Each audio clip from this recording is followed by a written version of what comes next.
Lisa. Crazy. You do have crazy eyes. I do. Welcome to another episode of Co-Founders. This is Alex Mont-ros, and we have my beautiful wife, Lisa Mont-ros. Good to see you again. I just saw you a few minutes ago. Good to see me again. Like we don't we really don't live together, work together. No. We're kind of like, are we roommates? Stare at each other. We're just in and out of the house. I know. No, it's not like that. Well, anyhow, so today, let's touch on with regards to the business, okay? And let's go back in history to the first year we started Montcord. Which really wasn't that long ago. It wasn't, but it feels like it was 100 years ago. It does, but it really wasn't. It was just a couple of years ago. Yeah, 3 years ago, right? Yeah. Yeah. So there was a lot going on in our lives. You think? Yeah, there was a lot going on. I'm working at a corporate job, traveling a lot. You are managing a family, decided to stop working. Walk us through kind of what that looked like in that first year. Well, when I say stop working, you're back a couple years before. Am I? Gosh, my memory is fading. Yeah. Go ahead, fill us in then, because you're like an elephant. You remember everything, and I mean that not like in size, of course. That's not what I mean. You're not earning brownie points today, just so you know. Okay, go ahead. So a few years ago, I mean, really where we were when the business started, I think we talked about it on a couple episodes ago, but decided to launch a transaction coordination business because there was a need in the market and we had the ability to do it. And I say, quote unquote, desire to do it. I don't think I really knew what we were getting in for. I'm somewhat of an agreeable person. So when you come to me and say, hey, let's launch a business, I'm like, okay, we can do this. So it's my fault. I didn't say it was your fault. Oh, okay. All right. I'm just saying I'm agreeable. I didn't really know what we were in for. So we got everything together within a few months between January and April and launched officially on April 20th of 2016 with a presentation at a Keller Williams office. And then I think we had our very first client meeting immediately after and signed up our very first Montcord client officially right after that. Yeah. So that being April 20th, and between then and May 20th, we had multiple client meetings and signed on a handful of new clients, with me being literally an elephant. Yes. I was like 12 months pregnant, if that's possible, during that time. And then little Winston was born on May 20th, and we had a full-fledged business. And I remember a full-fledged beginning of a business. I mean, it's funny looking back because it was me, you, and my mom. Yeah. Doing a handful of things for us. And the very first week, we got home with Winston. He was born on a Friday night, thank heavens, so it was after work hours. He timed that very well for us. And I think we were back home by Sunday night, and that week, we brought in 17 contracts. Yeah. And it was the most we had ever brought in. I know. In a week, which is funny because now we bring in 17 to 40 contracts a day. Mm-hmm. But I remember it was that first summer's kind of a blur. Yeah. I mean, I remember nursing Winston and then getting back to work and then going back and feeding the baby and then getting back to work. And it was all kind of just a little bit of a blur. But I remember that first week, kind of wild. And you were home with me and off selling us to more clients. So what do you think? I do remember some interesting aspects about. What do you remember? Oh, man. I don't remember much. You know me. My memory is like. I know, but like that first, that first summer, really, I think. Before we hired people. So we had we came out of another rough year before that, prior to Winston being born. Yeah. And that was probably one of the most difficult years. Stop. It's too early in the episode for me to be crying. No, it Stop. was, and we had a miscarriage, right? I know it's hard. I can't believe we actually moved forward with the business, even with all that. And looking back, I don't know if it was a matter of kind of trying to sweep the emotions and stuff under the rug and keep moving. It's It's all right. It's all right. You're going to make me cry now if you start crying. So, but I think there was a lot of, we were moving really fast. We actually moved really fast. If I look back. We always do. We do. But I think we moved quicker considering all the things we had just went through the year prior, right? And that was a lot. It was just difficult. It was difficult. And then on top of that, the business starts to grow. Winston's born. And here's what I do remember, which is funny to me and disturbing at the same time. It's interesting how customers don't care. They don't give a damn at times. They only care about what they need at that moment, and they have no sympathy or empathy at times. I'm not saying all of them, because we know that's not the case. I don't want to make a general statement. It's also human nature. Yeah. Like, you care about what well, you're about to you. give birth to a baby, and you're getting asked, like, hey, do you know where my 35R is? Well. And it's like, come on. I told you I'm going to the freaking hospital to have a damn kid. Actually, the funny one was, I think the week after Winston was born, somebody emailed me, I think, and was like, hey, did you just have a baby? And I was like, yeah, he was born on Friday. I think it was Monday or Tuesday. And they were like, oh, I have a listing that needs to go live by Thursday. Can you do it? There was no pause there. And it's not, I don't blame people, and I don't get mad at people for that, because people care. I mean, honestly, people care about what impacts them. I mean, he probably was like, cool, you guys have a baby. And now I need my stuff done. And I have a listing going live on Thursday. Yeah. What can you do for me? Right. So, and I think some of that is also our fault. Yeah. Because we don't stop. And I think people, for crying out loud, go back to when Lillian was born. We didn't have the business. We got under contract on our house the night I went into labor, and I was emailing people, getting everything set up. I was in a hospital bed, in between contractions, emailing to schedule an inspection. Yeah. And I think somebody was like, aren't you in labor? And I was like, yeah, I have an epidural. It's fine. But that's kind of how I am, and that's how we are. Like, we don't stop, so people don't expect us to. Yeah. But it's interesting that people don't care. I go back to that point because I think it's something that you have to come to grips with it if you're going to run a business and open and start something, that at the end of the day, especially if you're doing a business that is not like a sole proprietor type, it's only you, right? But you're trying to build a business, and then they see that, oh, you've hired some people on staff and all this. People then start to care less because they're like, well, you started a company. You asked for this, so therefore now I'm going to ask for what needs to be done because I'm paying you for it. Right. So anybody that is looking to start a business really needs to take that into account. I don't know if I was ready for that aspect of them. Like, don't people have any kind of wherewithal to be like, do you not realize, like, Lisa, I know she's supporting you, but she just literally gave birth like 2 days ago, and you're over here asking if you can put a listing together. Like, are you seriously asking for that? We asked for that, though, because we shut Lisa Mont-ros down. Yeah. And we opened up But Montport, here's the funny which thing. is bigger. I actually think that people would have still did that. They would have. But they would have done it to Lisa because Lisa would have done it. I mean, So it's your fault. A friend, yeah, It's your totally. fault. A friend of mine came to visit me in the hospital when Michelle came to visit me when I was with Winston. And she's like, what do you need? I was like, can you grab my computer for me? It's in my bag over there. And she's like, are you serious right now? And I'm like, yeah, I just want to get caught up. Yeah. But I think that's just who I don't slow down. because you come back to it.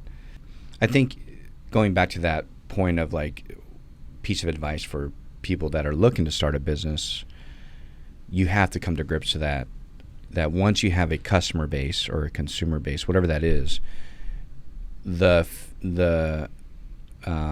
understanding or the empathy and sympathy of kind of what happens to you of course, unless it's something serious. Ultimately, I think people do care. People do realize, like, there is an understanding. At the same time, they are paying for a service. So you have to be okay with the fact that you're going to be called to do things when you're uncomfortable.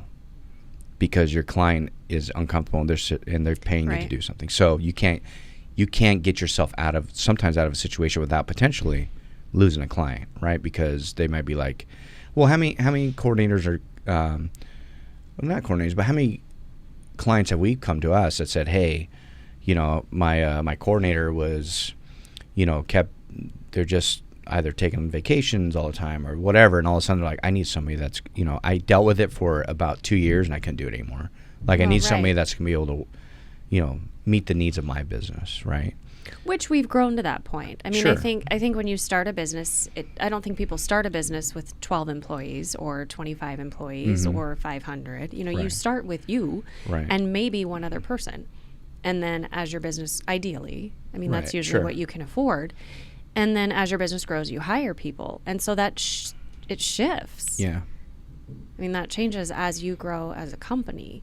But the goal is that there are people on staff who can take the work when you can't Right. anymore. And Right. we're at that point where we can take a day off, which Yeah. is bizarre. Sort of. Sort of. I mean, we Yeah. own the company. You don't get days off, but Right. our team can.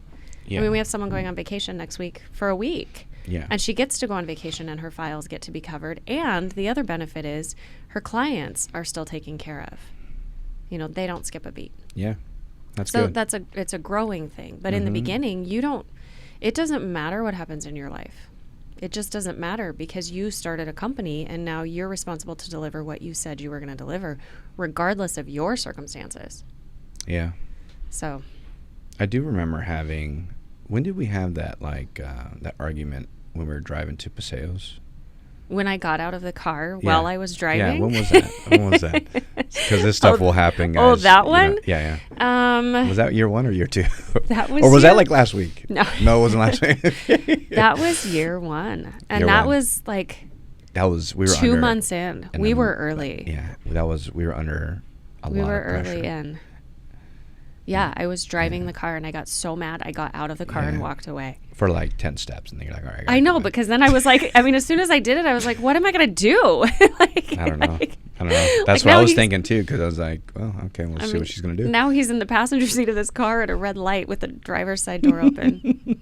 It was ridiculous. You know, but it happened. But it did happen. You know, there was still a lot of, there was a lot going on. I think a lot of emotions and. Yeah, be careful what you say I here. know, I gotta be very careful. Very careful. So, no, and I do remember that vaguely, but I remember. Here's the argument we had, which was, I was being blamed because it was my fault for starting the business, because we didn't have the staff, and because the first person we hired on, we thought, which was a good friend of ours, ended up, which sucks, by the way, and that's a piece of advice that we now live by. We're like, we had a good friend of ours that was all gung-ho. I see the vision for this company. We hire him on as an ops manager, ends up, not committed to the work that we have to get done to actually launch this company. Because there was a lot of work. There was a lot of work to do. It was 24 hours a day of and working. he didn't realize that it Right. took a lot of energy and effort to get it off the ground. And we lost, I don't know if we lost it in totality, because I think if we ran into him today, everything is on the good and up and up. It's fine now. It's fine now, but that did put a strain in a friendship that was, there was a lot of joy to be around, that individual. And it sucked that we had to go through that. That was a lesson learned. Hiring people, you got to be very careful if they're very close to you. We've had friends of ours come to us and be like, hey, we want to work with you. And we're like, no, you don't know what you understand. You don't understand what you're getting yourself into. Yeah. And we want to protect the relationship. And we don't do it anymore. Yeah.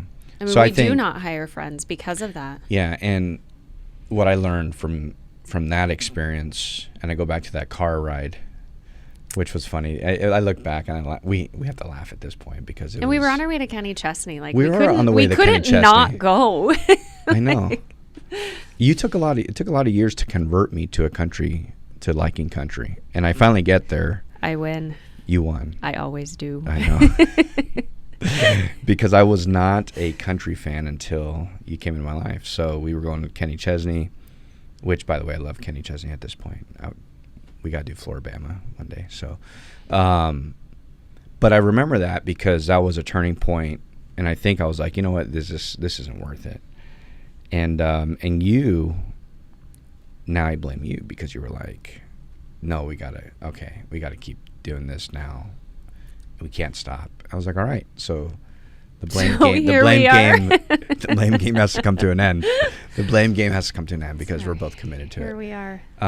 But I did realize that we all have, interestingly enough, that first year when we went through that, we all have a ceiling of like or lid where, okay, we've hit capacity mentally, emotionally, everything, right? And as you know, that gets stretched over time. You look now to what we were up against at year one versus now. Again, it's new challenges and so on, but it's always a reminder that you got to take a pause.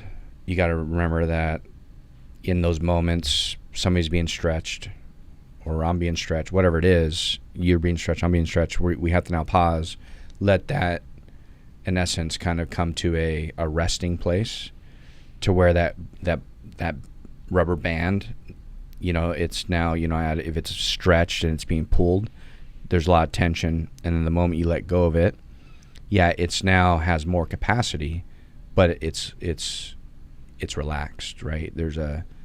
You go into it. It's a really good analogy. Yeah, you go into it now, but under that tension, it's never good to make a decision. And we were on the brink of making a decision, to be like, is it worth it? Do we shut it down? Do we not?